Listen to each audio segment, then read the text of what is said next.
In these difficult days, the message of this broad spectrum of New Yorkers from a range of faiths and ethnicities is eminently clear.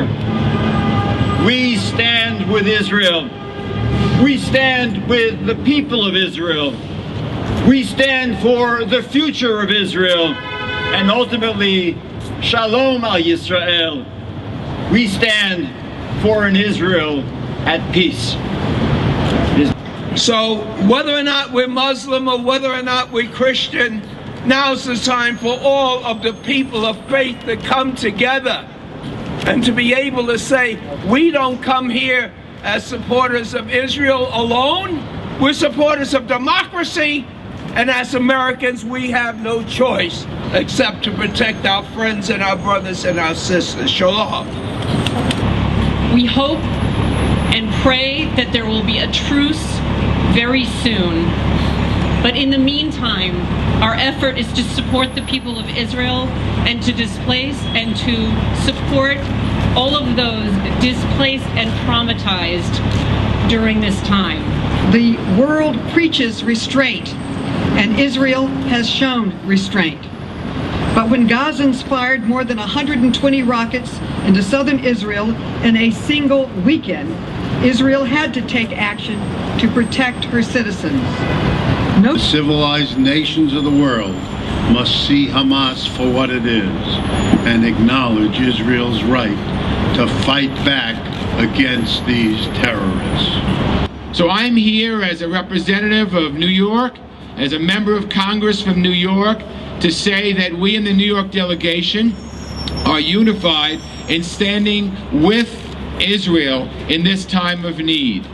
There comes at a time when you have to say that I've got to stand up for my nation. And that's what's happening today. Enough is enough. That's all that Israel said. We can't take any more shelling. We can't take any more killing of our people. We can't take living in fear. But it has the obligation to protect its people against this kind of senseless attack and violence. And that Israel should do what it needs to do. And that it has our support here in New York City to do what it needs to do to protect its people. A clear message. Israel must protect herself.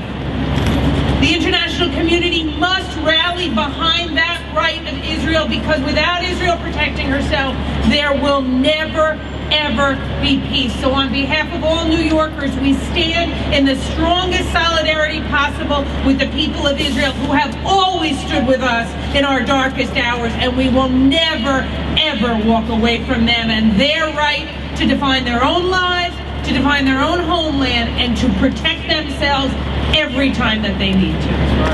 As American, we stand strong in support of the people of Israel, and we do whatever it takes to make sure that our families and our children and our brothers and sisters in Israel are protected.